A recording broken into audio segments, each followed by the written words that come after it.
क्या हाल है? ठीक है। हमारे YouTube चैनल में जुड़े रहने के लिए धन्यवाद और स्वागत भी करते हैं आप सभी का। हम लोग आज स्टार्ट करने जा रहे हैं हिंदी व्याकरण, और ये क्लास 10 और 12 दोनों के लिए बहुत ज़रूरी है, जो कि 2025 में एग्ज़ाम होने वाला है बिहार बोर्ड का। तो हम लोग इसमें ये जानेंगे, जैसे कि क्लास 10 है तो क्लास 10th में जो है हिंदी होता है 100 मार्क्स का। हिंदी कितना का होता है? 100। तो ये 100 में 55 मार्क्स का हिंदी व्याकरण से पूछेगा और 45 जो होता है ये पूछेगा बुक से। ठीक। और 12 की बात करें तो इसमें भी हिंदी 100 का होता है। तो हिंदी इसमें भी 100 का होता है। इसमें होता क्या है, 45 पूछेगा आपका हिंदी व्याकरण से, और 55 नंबर का जो है आपका पूछेगा बुक से। तो हम लोग जो एवरेज निकले चलेंगे ये 55 और 45, यानी कि जो अभी हम हिंदी पढ़ाएंगे वो यानी कि क्लास 10वां और क्लास 12वां दोनों के लिए ज़रूरी है ज़्यादातर। ऐसे तो सब के लिए ज़रूरी है, सब पढ़ सकता है, 6 से लेकर जनरल कंपटीशन तक का, यानी कि इससे बाहर नहीं पूछ पाएगा। एकदम पूरा विस्तार पढ़ाएंगे, एक चीज़ नहीं छोड़ेंगे हम लोग। इसी तरह से हम लोग क्या करते हैं, अब हिंदी व्याकरण स्टार्ट करते हैं। तो हम लोग बात करते हैं हिंदी का। हिंदी व्याकरण, तो हिंदी व्याकरण में दो चीज़ जुड़ा हुआ है, एक हिंदी है, एक व्याकरण है। तो इसमें हम लोग पहले जानें कि हिंदी होता क्या है, कि हिंदी के बारे में बेसिक ऑब्जेक्टिव ये सब हम लोग पहले पढ़ लेंगे, उसके बाद हम लोग व्याकरण की चर्चा करेंगे। तो एक वीडियो कम से कम हिंदी में मेरा आ जाएगा। तो हिंदी आप लोग पढ़िए कि हिंदी का बेसिक कैसे हुआ है, कहाँ से आया हिंदी, हिंदी दिवस कब मनाते हैं, इस तरह पुरानी की डिटेल हम लोग हिंदी के बारे में पहले पढ़ेंगे। तो हम लोग इसमें चर्चा करेंगे किसके बारे में, हिंदी के बारे में। कैसा हिंदी, तो हिंदी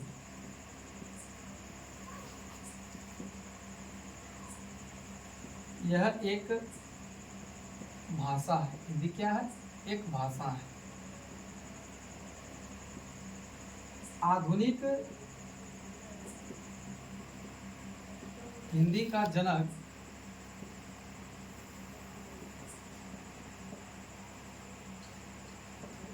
भारतेंदु हरिश्चंद्र को कहा गया। किसको कहा गया? भारतेंदु हरिश्चंद्र को। जैसे कि सबका यानी कि जैसे बायोलॉजी का अरस्तु है, इसी तरह से सबका यानी कि हर विषय का क्या होता है, जनक होता है। तो हिंदी भी कोई ना कोई स्टार्ट किया होगा। तो ये आधुनिक हिंदी का जो बात कर रहे हैं, इसका जनक कौन है? भारतेंदु हरिश्चंद्र। हिंदी दिवस हम लोग 14 सितंबर को मनाते हैं।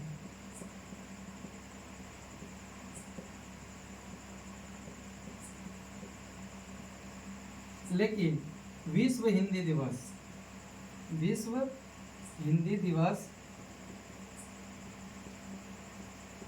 10 जनवरी को मनाते हैं।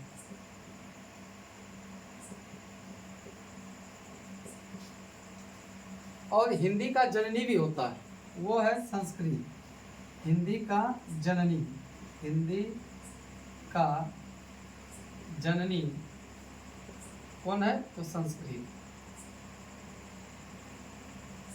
जैसे हम लोग का कुछ न कुछ परिवार होता है, तो हिंदी का भी एक परिवार है। तो ये कहाँ, किस परिवार से आया है? तो हिंदी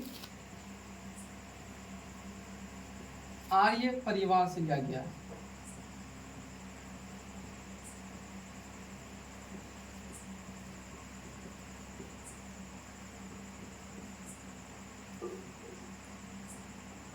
और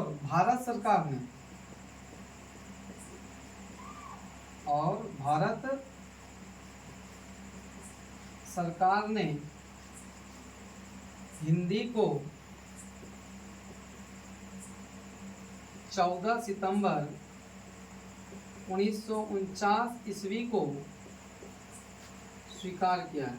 1949 ईस्वी को एक राजभाषा के रूप में स्वीकार किया था इसको। ईस्वी में राजभाषा के रूप में स्वीकार किया था।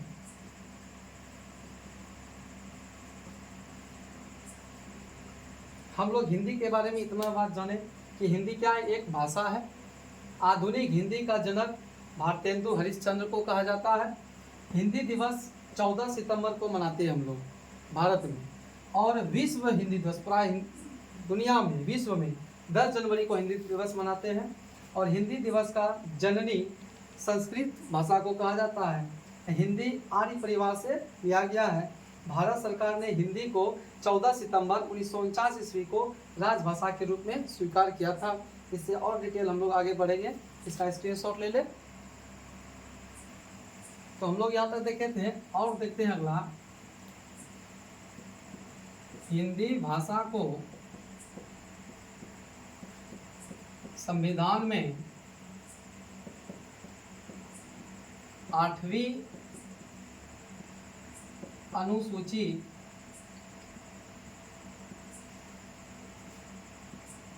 जोड़ा गया है।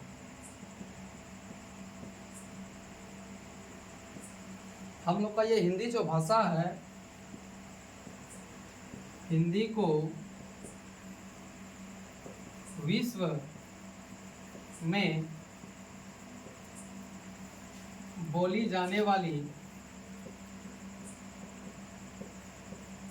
चौथी भाषा है।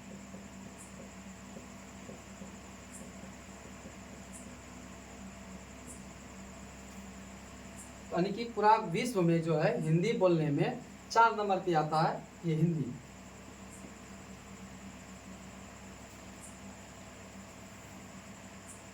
और हम लोग इसका अब चलेंगे क्या चीज़, भाषा। एक हो रहा था हिंदी और भाषा, तो हम लोग क्या करेंगे, हिंदी तो पढ़ लिए, इसमें एक भाषा का यूज हुआ है। तो भाषा क्या है, इस सब के बारे में भी हम लोग जानने का प्रयास करेंगे। तो यहाँ इसका भी स्क्रीनशॉट ले लें, उसके बाद भाषा पे चलेंगे। हम लोग हिंदी पढ़ लिए थे, अब हम लोग देखते हैं भाषा। भाषा मतलब जिसके द्वारा मनुष्य अपने मन के विचारों को या भावों को प्रकट करता है, उसे क्या बोलते हैं, भाषा। मतलब जैसे कि हम अपना, मेरा मन में जो बात आया किसी को हम बताएंगे, उसको क्या कहेंगे, भाषा। या लिख के बताएंगे, वो भी क्या है, भाषा। या संकेत के रूप में बता देंगे, वो भी क्या कहलाएगा, भाषा। तो भाषा 3 तरह का होता है, एक होता है मौखिक, एक होता है लिखित, एक होता है सांकेतिक। तो हम लोग क्या करेंगे कि मौखिक और लिखित और सांकेतिक एक एक करके पढ़ेंगे। ठीक, इसका भी स्क्रीनशॉट ले लें। हम लोग देखें कि भाषा 3 तरह का होता है। पहला हम लोग चलते हैं मौखिक। एक होता है मौखिक, दूसरा होता है लिखित, और तीसरा जो होता है सांकेतिक।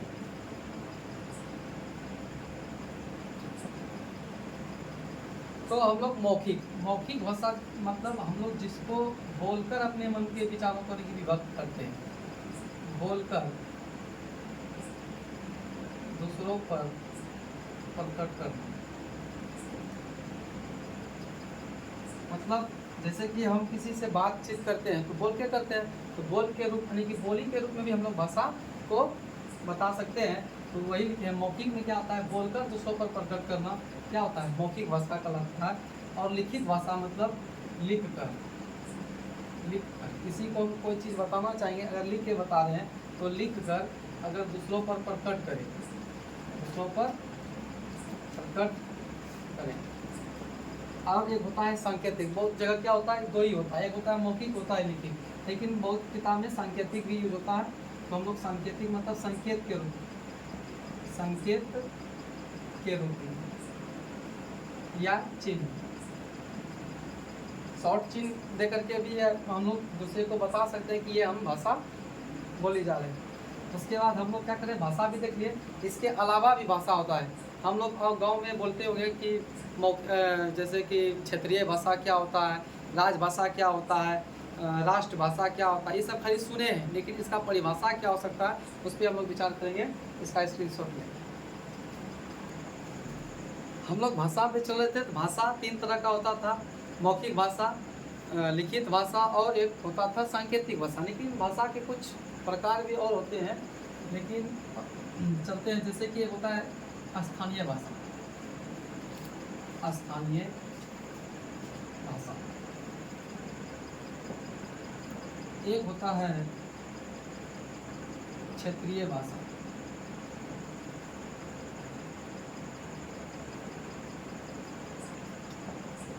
एक होगा राजभाषा,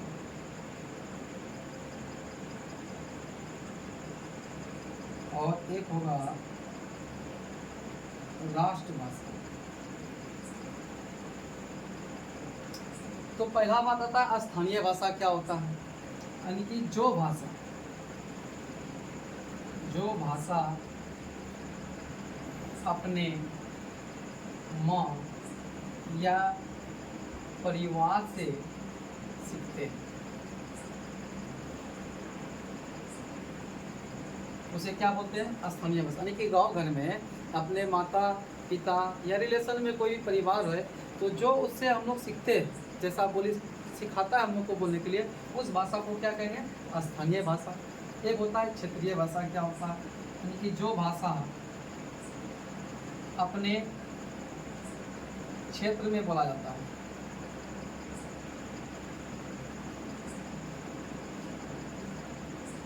होता है कि अपने गांव के एरिया में या प्रखंड में, यानी कि कुछ न कुछ क्षेत्र है हम लोग का, तो वो क्षेत्र में जो भाषा यूज होता है उसको बोलते हैं क्या चीज़, क्षेत्रीय भाषा। जैसे एक होता है कि राजभाषा, यानी कि जो भाषा सरकारी कामकाज में उपयोग होता है।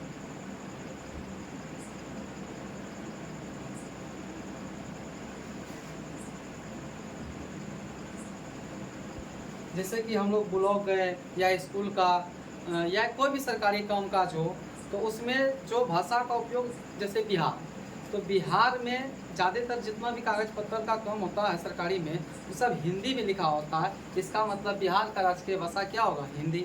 अगर गुजरात है तो गुजरात में क्या होगा कि वहाँ पे गुजराती में वहाँ पे सब भाषा लिखा जाएगा, तो वो क्या होता है, गुजराती। तो यानी कि जो यानी कि भाषा अपने राज्य में यानी कि उपयोग होता है सरकारी कामकाज में, उसको हम लोग क्या बोलेंगे, राजकीय भाषा।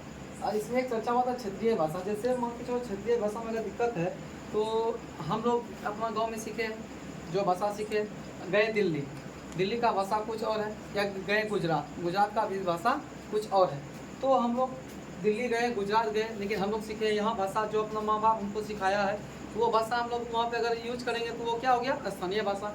लेकिन उस क्षेत्र में अलग भाषा ना बोलता होगा, तो उसको क्या बोलते हैं, स्थानीय भाषा। और उसी को बोलते हैं क्षेत्रीय या स्थानीय भाषा। और ये सब अलग अलग है। राजभाषा भी हम लोग पढ़ लिए कि जो भाषा सरकारी कामकाज में उपयोग होता है उसको क्या बोलते हैं, राजभाषा। एक राष्ट्रभाषा का बात होता है, इसमें ये परिभाषा होगा, जो भाषा जिस देश में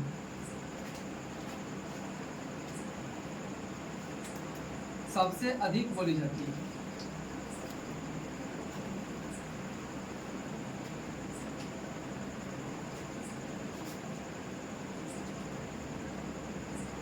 मतलब जो भाषा जिस देश में सबसे अधिक बोली जाती है उसी को क्या करते हैं, राष्ट्रभाषा। जैसे इंग्लैंड में क्या होता है, इंग्लिश अधिक बोला जाता है, इसीलिए वहाँ का राष्ट्रभाषा क्या हो जाएगा, इंग्लिश। तो उसी तरह से सबका अलग अलग है।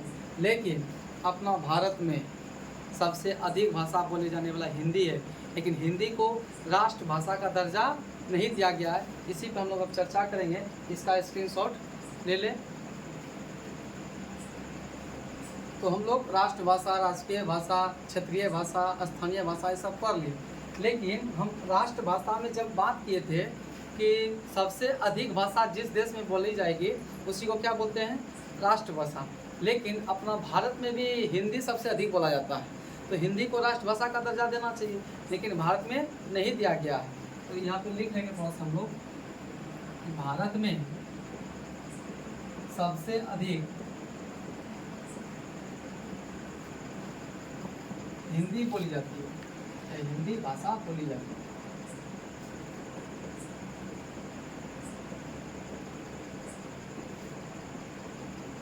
परंतु इसे राष्ट्रभाषा में नहीं जोड़ा गया है।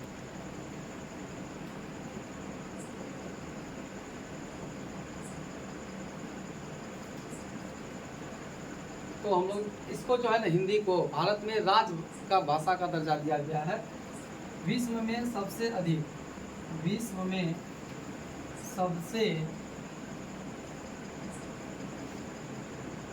अधिक जगह पर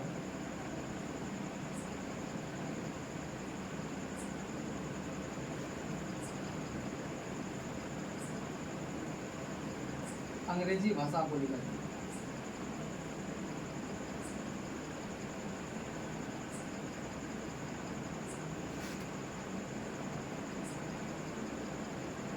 पूरा दुनिया में सबसे अधिक जगह पे कौन सी भाषा बोली जाती है? अंग्रेजी। लेकिन विश्व में सबसे अधिक लोग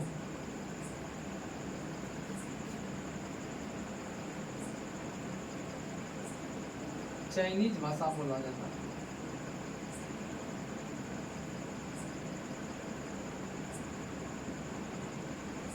दोनों में अंतर है। क्या अंतर है? देखिए, विश्व में सबसे अधिक जगह, इस जगह का बात कर रहा है, जैसे हर प्रकार का देश है, तो देश में सबसे अधिक, देश में क्या होता है? अंग्रेजी भाषा बोली जाती है, यूज होता है।